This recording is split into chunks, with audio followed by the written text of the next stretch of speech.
Men and women of Reddit who caught their significant others cheating. How did you do that? And what was your reaction? I had some really good friends in the next town over where my girlfriend lived, and they figured it out for me. They were super gentle about it, and patient with me through my denial. Those are real friends. Same thing happened with me. My best friend was friends with my girlfriend and her roommates. Word got to my friend about her bringing some dude home after a party, and my friend eventually spilled to me. As she said, I really don't want to tell you this and I know this will crush you, but I can't keep this from you. After she dropped the bomb I was like, hell no. That would never happen. And then I confronted my girlfriend about it that night, who broke down and confessed everything. I stayed with that girl for another 7 months, and God bless my friend for sticking by my side and supporting the whole way. When I finally ended things, my best friend was still there to support me and care for me. Also haven't dated anyone for longer than 6 months since that happened 7 years ago. Went for my yearly checkup and tested positive for chlamydia. Turns out my ex was sleeping around. The 1st of June, 2018. Normal day. A Friday. My husband had kissed me goodbye and gone to work. I was cleaning the house for company who was coming to stay the weekend. The doorbell rang. There was a man at my door who introduced himself as the husband of a woman who my husband worked with. He was there to tell me that my husband and his wife were having an affair.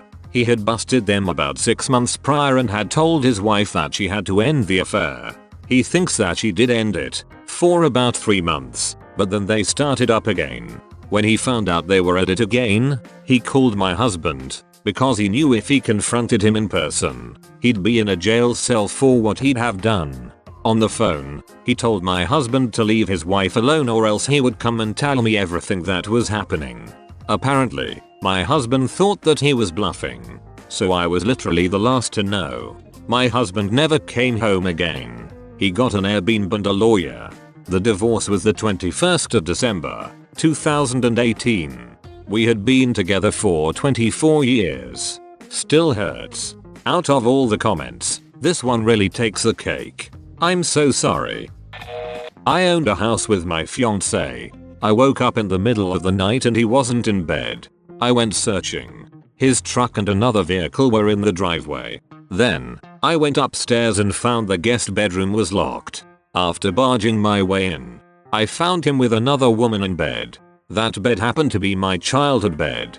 He forced me out of the room, literally grabbed me by the neck and pushed me out and closed the door back. I knew I couldn't do anything at that point, so I called his parents who lived a few blocks away. His dad showed up and another fight broke out. I ended up leaving and staying at his parents until dawn. I moved out that weekend and let the house foreclose. 9 years later, it's finally off my credit report. I'm happily married to an amazing man and we own a beautiful home together. In the same house.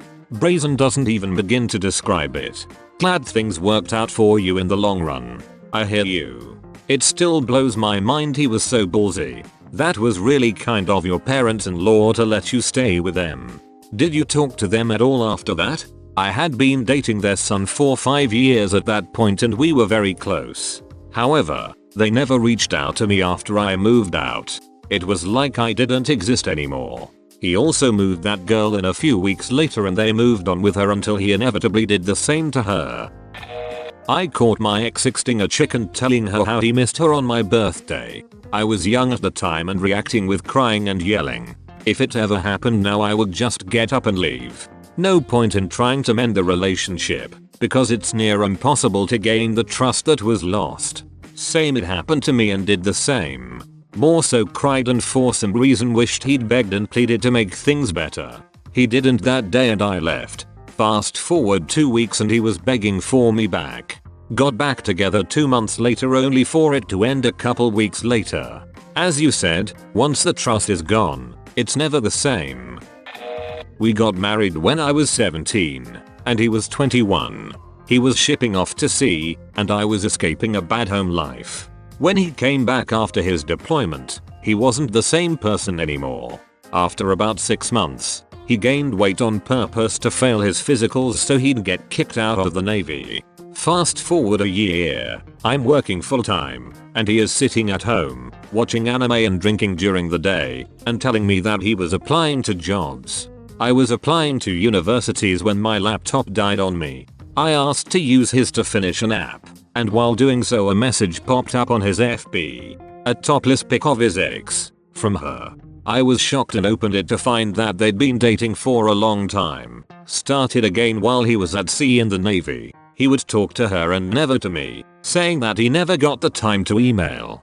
She had sent him a pic, because he had said how he missed having big tits like hers to play with, and how mine were just too small, so he felt like he was freaking a boy or a child. I confronted him. He made a bunch of pitiful excuses. I had my friends come to the house that day and kick him out while I went to work. He then stalked me for the next few years, and made posts on his Facebook about how I was a coward. He sent emails and called from blocked numbers to tell me that a restraining order is just a piece of paper, or that our vows before God made me his property and it like that. Then he bought a gun, and started telling our friends that if he can't have me no one can. I ended up talking to our friends, and told everyone conflicting information about where I was going, and moved states. I deleted all my personal social media accounts and lived in fear for years, watching him continually make memes about how he loved his wife and would do anything for her. It took 8 years for me to finally get the divorce from him. This is almost word for word how the convo went. Me. You sleeping with so and so, her. Yay me. Want a divorce? Her. Kinda me. Okay, I'll file tomorrow. I like how simple that went. Sometimes it's just done, you know? But I'm curious, was it really as short as it sounds? Like neither of you make it worse? Oh yeah, it was a super civil conversation. We were just both at a point where we were just tired. Let's just rip the band-aid off and get it over with. I want to say congrats. I feel like that's so hard to do, but easy at the same time.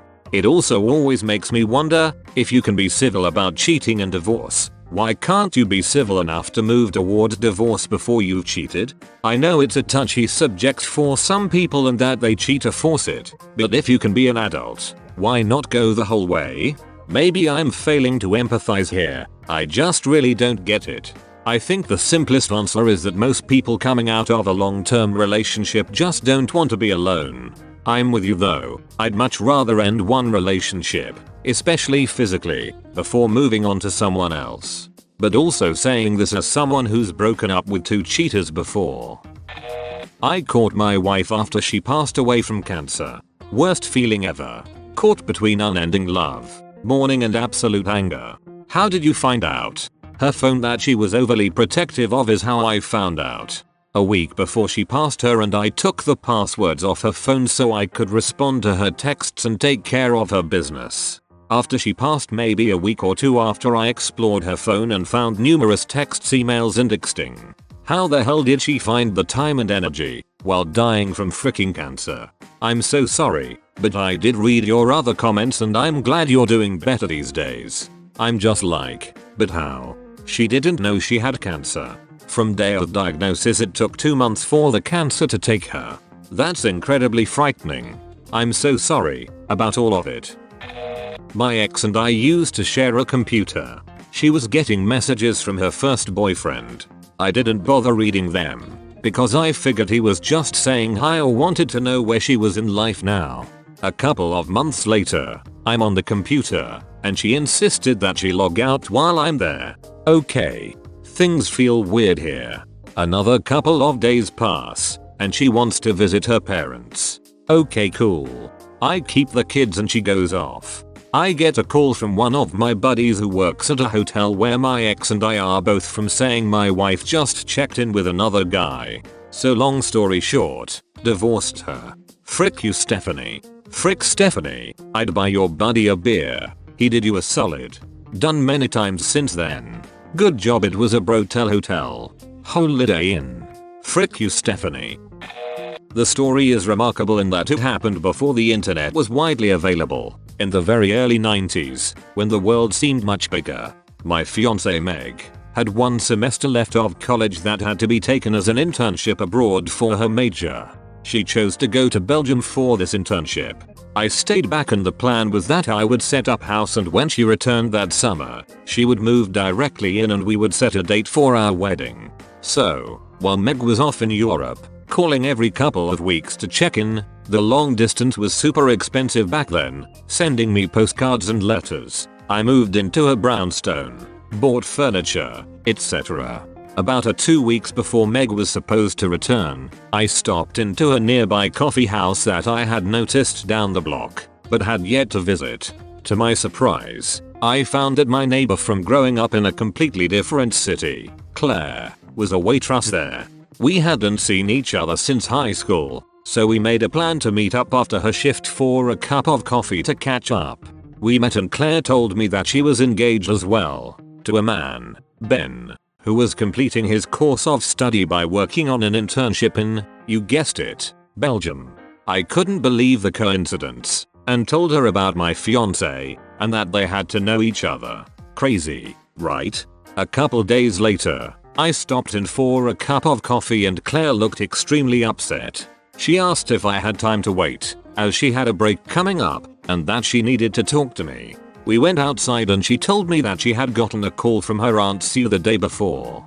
Aunt Sue had just returned from Czechoslovakia, and that something very strange had happened. While they were touring Prague, Sue and her travel group had stayed in a local hotel, and the next morning she had run into Claire's fiance, Ben, in the lobby, with a female companion by the name of Meg. She said that he introduced her as a student from America, that they worked together, but it was very awkward and they both looked scared shitless. Claire said that she immediately called long distance to Belgium, and after several tries over the course of a day or so, got him on the phone. She asked him about the chance encounter and he said he had been kind of expecting her call, and ended up admitting that he had been seeing Meg pretty much the entire time they were in Europe, spending weekends and holidays traveling around with each other. I was floored. Couldn't believe it. I went home and started trying to call Meg at her dorm in Belgium, finally getting through to her late into the night, early morning for her. I point blank asked her if she was dating Ben. I didn't even explain how I knew about it. She hemmed and hawed for a moment, kind of acting like I was crazy for saying something so nonsensical, but when I said that I knew Claire, she dropped the facade and admitted to all of it. So Ben and Meg had a very bittersweet homecoming. Meg got off much easier than Ben, as Claire had already left all of his belongings on the front lawn from the day she found out, which had been pretty picked over by the time he got back 2 weeks later. I did pick Meg up from the airport. I think at the time I really just wanted to see her face when I told her that all of our friends knew what a piece of it she was, and that I never wanted to see her again. To this day I revel in how many utterly astounding factors of complete random coincidence went into Meg and Ben, who later married, then later divorced after he cheated on her, being caught. The universe works in incredible and mysterious ways. My friend and his wife were in Rome a few years ago on vacation. She got a text while in the shower and he found out she was cheating. He grabbed his passport, phone and wallet, took a cab to the airport and flew home without leaving a message or saying a word to her. He went home, packed his bags, moved out and filed for divorce. He ghosted her the second he discovered it. The last conversation they ever had was her telling him she was going to take a shower.